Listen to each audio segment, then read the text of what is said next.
अस्सलाम वालेकुम मेरे समझदार पाकिस्तानियों। मेरा नाम रेहान तारिक है और आप मेरा यूट्यूब चैनल और फेसबुक पेज देख रहे हैं। करोड़ों दरूद आकाए दो जहां नबी मेहरबान मोहम्मद मुस्तफ़ा सल्लल्लाहु अलैहि वसल्लम पर। इस दौर इस उम्मीद के साथ इस व्लॉग का आगाज़ करते हैं कि अल्लाह रब्बुल इज़्ज़त इस मुल्क के फैसला साजों के दिलों में समझदार पाकिस्तानियों के लिए नरमी पैदा कर दे। सबसे पहले तो लेफ्टिनेंट जनरल रिटायर्ड फैज़ हमीद की गिरफ्तारी के बाद जो इतलात आ रही हैं, जो कयास आराइयाँ थी, कुछ अफवाहें थी, कुछ रूमर्स थी कि जनरल फैज़ हमीद को इमरान खान के खिलाफ वादा माफ गवाह बनाया जाएगा। तो इस हवाले से हमारे ज़राए इस बात की तस्दीक कर रहे हैं कि जनरल फैज़ हमीद को इमरान खान के खिलाफ वादा माफ गवाह नहीं बनाया जाएगा। ज़ाहिर है जनरल फैज़ अगर इमरान खान के खिलाफ वादा माफ गवाह बनते हैं, तो फिर तो मामलात बड़े ख़राब हो सकते हैं।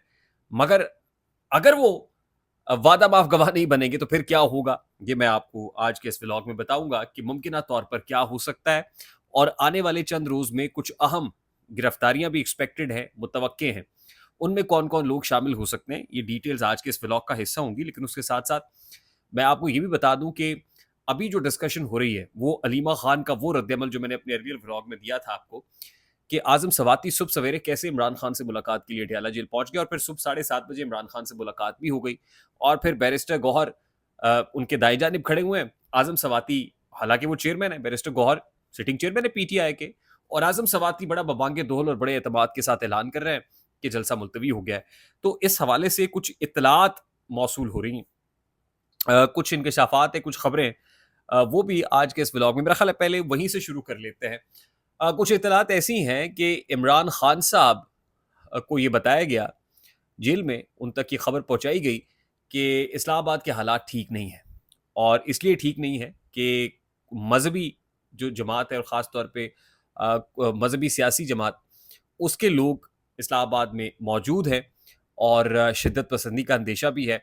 वहाँ पर हालात आउट ऑफ कंट्रोल भी हो सकते हैं। सुप्रीम कोर्ट ऑफ पाकिस्तान के अंदर बड़ा इंपॉर्टेंट केस लगा हुआ है। रेड ज़ोन सील है, फैज़ाबाद भी सील है, रास्ते बंद हैं। तो ये ना हो कि 9 मई पार्ट 2 हो जाए, यानी ये सारा मामला अल्टीमेटली आपके गले पड़ जाए। तो आपके पास ऑप्शन है कि आप कोई अगर हम पे यकीन नहीं करते, आप 3 लोगों को बुला के उनसे पूछ लें। अब ये बड़े बाखबर आदमी हैं जो ये बात कर रहे हैं और ज़ाहिर है अपने तगड़े सोर्सेज़ की बुनियाद पे कर रहे हैं और वो कहते हैं कि फिर बाकायदा तौर पर फ़ोन दिया गया। उनके जो सिलेक्टेड लोग थे कि जी मैं इन लोगों से उनको बुलाया गया और फिर उनके मुँह से और उनको ये कहा गया कि भई अब तो मैं जलसा कैंसल कर रहा हूँ and this is going to be for the last time. ये आखिरी बार होगा, अगली बार ऐसा नहीं होगा। और फिर इसके साथ ही ये भी यकीन दहानी उनको कराई गई कि जी अब इंतज़ामिया इजाज़त दे रही है 8 सितंबर की और 8 सितंबर को ये कुछ 40 कंडीशंस होगी। इसके साथ आप जलसा कर सकते हैं। तो अभी बेहतर यही है आपके हक में भी कि अभी जलसा ना करें। तो ये इत्तलात हैं कि ये कोई आसानी से नहीं हुआ मामला, बड़ा जो है इस हवाले से सोच-विचार हुई और उसके साथ ही फिर ये कॉल ऑफ किया गया।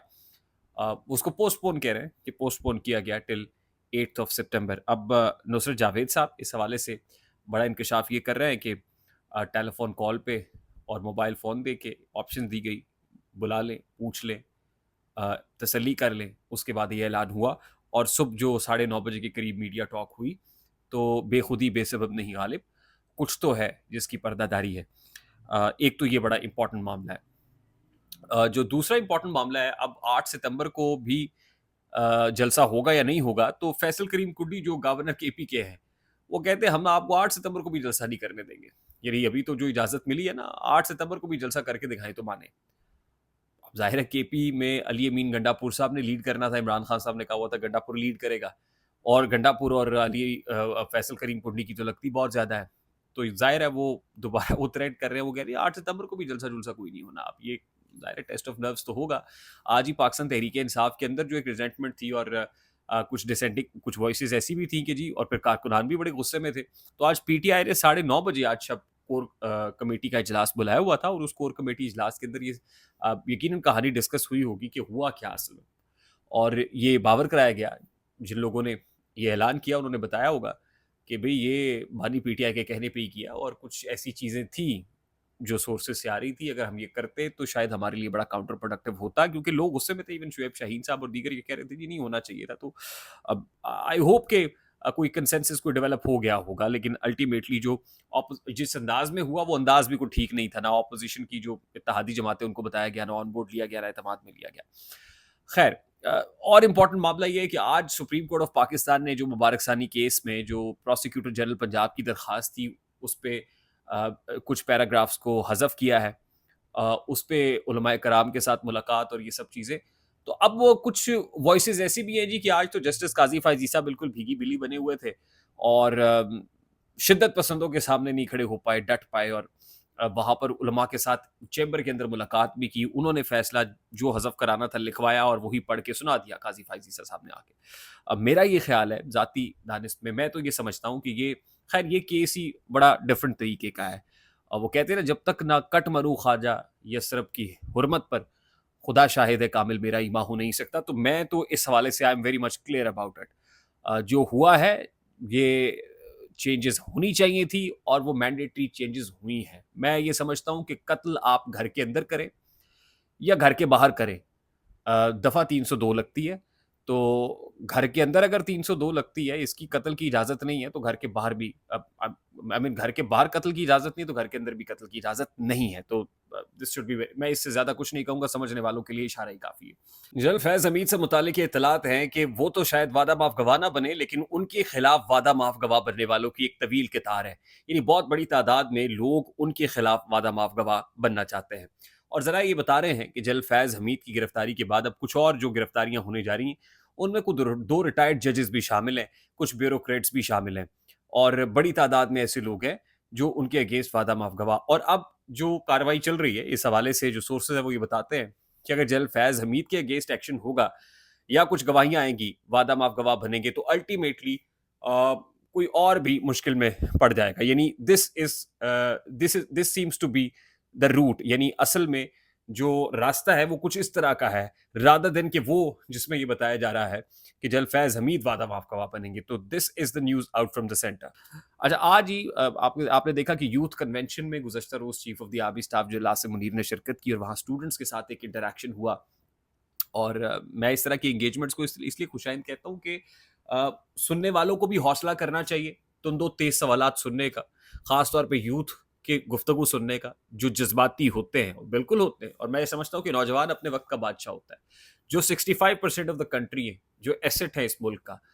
तो उनको बात करने का मौका मिलना चाहिए, उनको अपने कैथारसिस का मौका मिलना चाहिए। घुटन बहुत ज्यादा है और चीफ अगर वहां पर गए थे तो मैं इसलिए समझता हूँ, और फिर जाहिर है जवाब तो देना पड़ेगा, देना भी चाहिए और इस गैप को ब्रिज भी करना चाहिए।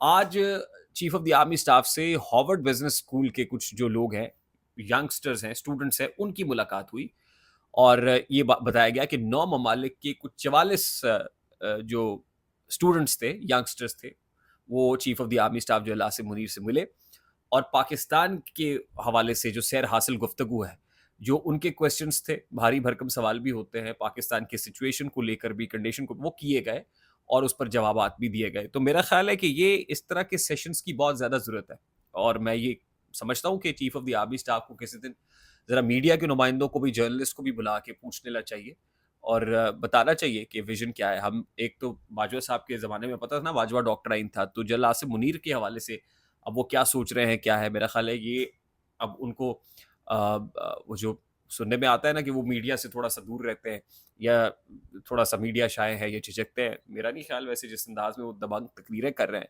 मीडिया के साथ भी इंगेज करें, बुलाएं और फिर जाहिर है बहुत सारी चीज़ें जब करीब से देखने का मौका मिलेगा, लर्न करने का कि सिक्योरिटी इस्टेब्लिशमेंट क्या सोच क्या रही है, करना क्या चाहते हैं, तो चीज़ें ज़्यादा क्लियर हो जाएंगी। आई होप मेरी बात आप तक पहुंची होगी। पहुंच जाए तो वीडियो को लाइक और शेयर करना मत भूलिएगा। चैनल पे नए तो चैनल को सब्सक्राइब कर लीजिएगा, बेल आइकन जरूर दबाइएगा। मुझे रेहान तारिक को इजाज़त दीजिए, बहुत सारा ख्याल रखिएगा। अस्सलाम वालेकुम।